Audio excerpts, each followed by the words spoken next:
시장조사기관인 스트래티지 애널리틱스는 지난 7월 29일 새로운 시장 보고서를 통하여 2022년 2분기 전 세계 스마트폰 출하량이 지난해 같은 기간보다 약 7% 감소한 2억 9,100만 대로 집계됐다고 전했습니다.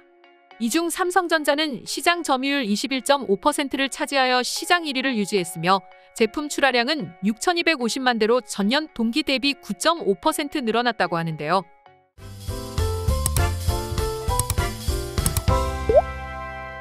특히 이번에 출시한 갤럭시 S22 시리즈 등 고급 제품의 수요 강세가 시장 1위의 배경이 됐다고 스트래티지 애널리틱스는 분석했습니다. 그리고 2위 애플은 출하량 4,750만 대를 기록해 시장 점유율 16.3%를 차지했습니다. 지난 10년 동안 애플이 기록한 2분기 시장 점유율 중 가장 높은 수치를 기록했으며 출하량 또한 전년 대비 3.3% 증가했다고 합니다. 미국과 중국 시장에서 고급형 스마트폰 수요를 애플이 흡수한 결과라고 하죠. 이 밖에도 중국의 샤오미와 오포, 비보가 순위에 들었습니다. 뿐만 아니라 지난 10월 28일 올해 3분기 시장 보고서에서도 삼성은 굳건히 1위를 차지했습니다. 심지어 지난해 같은 기간보다 출하량이 무려 9% 넘게 하락했지만 한국의 삼성 역시 하락했습니다. 반면에 미국의 애플은 출하량이 증가했다고 하는데요. 삼성전자의 3분기 스마트폰 출하량은 6,440만 대로 전년 동기 대비 7.1% 감소했다고 합니다. 우디오 스트래티지 애널리틱스 수석 분석가는 삼성전자가 시장 점유율 22%로 세계 스마트폰 시장에서 1위를 유지했다라고 말하면서 수요가 저가형인 A와 M 시리즈 쪽으로 기울었다고 분석했습니다. 이어서 지난 8월 출시된 갤럭시 폴드와 플립사는 폴더블 부문 주도권을 강화하는 데 도움이 됐다고 평가했습니다. 반면에 시장 점유율 2위를 차지하고 있는 애플의 3분기 출하량은 지난해 같은 기간보다 6.4% 증가했다고 합니다. 이렇다 저렇다 말해도 삼성의 갤럭시 스마트폰은 현재 전 세계 시장 점유율 1위를 굳건히 하고 있습니다. 당연히 매출 또한 우리 한국이 최고를 구가하고 있습니다. 그리고 이 부분에 대해 의구심을 품은 일본 언론이 직접 어떻게 된 일인지 파헤쳤는데요. 이 소식은 일본인들 모두를 집중하게 만들었습니다.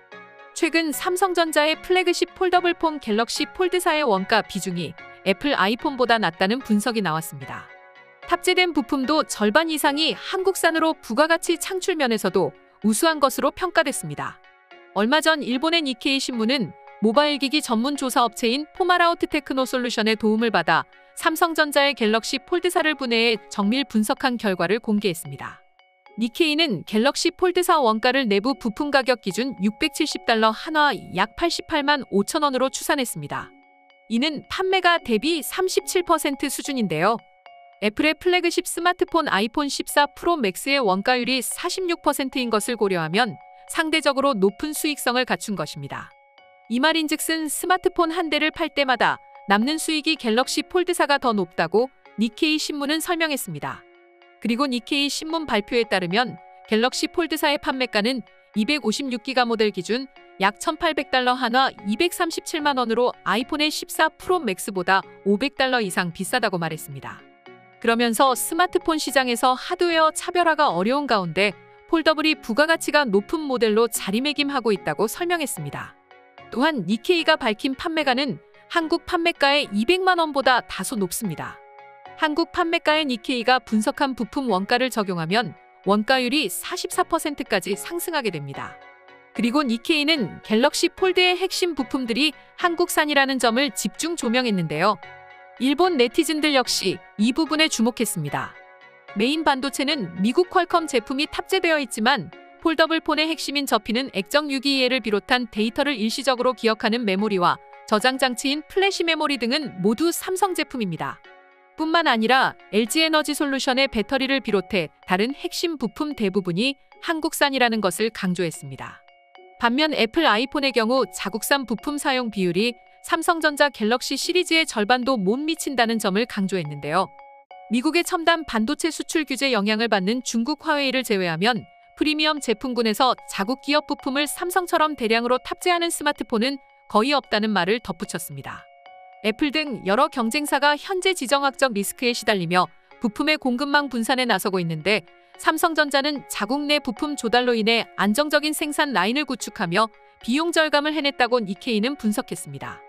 니케이는 애플뿐만 아니라 화웨이와 샤오미의 폴더블 폰도 분해해 갤럭시 폴드4와 비교 분석에 나섰는데요. 화웨이의 메이트4와 샤오미의 미믹스 폴드의 원가율은 각각 22%, 39%로 나타났으며 두 기종 모두 핵심 부품인 접히는 액정의 경우 삼성의 622를 사용했다는 점을 콕 집어 말했습니다. 한국산 부품 탑재 비중은 화웨이가 50%, 샤오미는 약 36%로 조사됐습니다. 화웨이, 샤오미뿐만 아니라 전 세계 수많은 스마트폰 기업들 대부분은 한국 부품을 대거 사용하고 있습니다. 애플 역시 마찬가지죠. 지난 5월 전자업계에 따르면 아이폰 13 속 한국산 부품 비중은 무려 30%였습니다. 뿐만 아니라 아이폰 14 모델에서도 아이폰의 주요 부품 대부분은 한국산이 차지했습니다. 아이폰의 고급 모델인 프로 시리즈에는 현재 삼성 디스플레이만 안정적으로 양산할 수 있는 저온다 결정산화물 OLED 패널이 탑재되고 있습니다. 삼성 디스플레이는 올해 아이폰 14 프로 시리즈 패널 대부분을 도맡아 공급하고 있습니다. LG이노텍은 아이폰 14부터 후면 카메라에 이어 처음으로 전면 카메라와 카메라 모듈 부품 일부를 처음으로 공급하기에 나섰습니다. 게다가 LG이노텍의 입지를 업계에서는 굉장하다고 평가하고 있는데요. 때문에 일본과 중국 업체의 비중이 위축됐다고 합니다. 이 밖에도 BH가 아이폰용 연성인 쇠회로기판 공급을 하고 있습니다. 이처럼 한국 기업들이 세계적인 기업 애플과 협력을 통해서 지속적으로 성장하고 있습니다. 그러나 이 소식을 들은 일본인들의 반응은 차가웠는데요. 아무래도 자신들은 현재 번듯한 스마트폰 기업도 없으며 본래 아시아 제조업의 왕으로 군림하던 일본이었지만 이제는 반도체, 디스플레이 등 모든 분야에서 한국의 그 자리를 빼앗겼기 때문에 이 사실에 안타까워하고 있습니다. 지금부터 관련 일본인들의 반응 자세히 살펴보도록 하겠습니다. 이런 기사가 이제 배 아프지도 않습니다. 한국은 워낙 잘 성장하고 있습니다. 뭐 때문에 또 뭐 때문에 한국은 비난받고 있지만 여전히 세계 최고 수준의 기업들이 모여 있습니다. 당장 주식 총액은 일본 기업들이 높지만 이마저도 곧 따라잡힐 것입니다. 그럴 수밖에요. 일본의 인구는 여전히 한국의 5천만의 2배입니다. 그러니 곧 따라잡힐 수밖에요. 한국은 이제 세계를 대상으로 하고 있습니다. 내수 시장만 고집하는 일본은 더 이상 한국을 따라잡을 수 없을 것입니다. 한국이 우리를 넘는 건 이제 시간 문제입니다. 이미 한국은 많은 분야에 있어서 일본을 뛰어넘었어. 일본이 자신만만했던 자동차 시장에서도 일본은 한국에 따라잡히기 시작했잖아. 자동차 분야가 한국에 넘어가면 일본은 아무것도 남은 게 없어. 그냥 다 빼앗겨 버릴 거야. 아이폰에 한국 제품이 저렇게 많을 줄은 전혀 몰랐습니다. 하지만 기사를 다 읽어보니 그럴만도 하네요. 한국 제품은 믿고 사용할 수 있어요. 뭐 이미 다 입증됐잖아요. 거부할 이유가 없겠죠. 한국 스마트폰을 구입하는 외국인들의 이유도 간단해. 디자인이 꽤 괜찮아. 거기다 성능도 뛰어나. 더구나 카메라 성능은 애플 그 이상이라는 말이 있어. 그렇다는 건 굳이 애플을 사용할 필요가 없다는 거지. 일본의 제조업은 이제 변변찮은 변두리 나라에서 하는 사업일 뿐입니다. 외국인들 모두가 그렇게 생각하지 않을까요? 저만 해도 그래요. 일본이 최고인 줄 알고 살았지만 해외 뉴스를 살펴보면 일본보다는 한국이나 대만의 뉴스만 계속해서 올라오고 있습니다. 일본의 제조업은 저물었습니다. 대체 이게 어떻게 된 일인지 저는 알지 못하겠습니다. 일본은 한국보다 머리수가 훨씬 더 많아요. 하지만 한국만큼 인재가 나오지는 않는 것 같아요. 그건 왜일까요? 그만큼 일본 사회가 살기가 삭막하고 더 이상의 노력을 하지 않는다는 것입니다. 우리는 그냥 그러려니 하면서 만족하고 삽니다. 한국은 계속해서 성장하려고 합니다. 그 차이입니다. 더 최악인 것은 일본 사회가 그럴 수밖에 없게 만들고 있다는 거죠. 우리는 그냥 그대로 만족해야만 하는 사회를 만들어놨어요. 특히 어른들이 말입니다. 젊은 친구들이 발전할 수 있는 사회나 기회를 주지도 않으면서 계속해서 발전을 말하고 있습니다.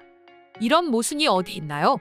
모든 20대를 대표할 수는 없지만 요즘 다른 나라 젊은 친구들은 적게 일하고 많이 버는 것을 목표로 하고 있다. 게다가 어른들도 그것을 받아들이고 있어. 하지만 일본은 그게 아니야. 어른들이 더 많이 일해야 더 많이 벌 수 있다고 어린 친구들에게 주입하고 있어. 그러니 사회가 발전할 가능성이 요만큼도 없는 거지. 한국인들이 SNS에 올리는 사진이 모든 한국인들을 대표한다고 말할 수도 없고 그게 전부라고 생각지도 않습니다. 하지만 어느 정도 호사를 누리고 사는 게 맞습니다. 그만한 사회를 구성하고 있어요. 한국은 말이죠. 일본은 기회조차 주어지지 않습니다. 그러니 저렇게 한국 기업이 성장하는 데 반해 일본 기업들은 죽을 수밖에요. 오늘의 영상은 이것으로 마칠 텐데 영상이 유익하셨다면 구독과 좋아요, 알림 설정 한 번씩 부탁드리겠습니다. 다음 영상으로 찾아오겠습니다. 감사합니다.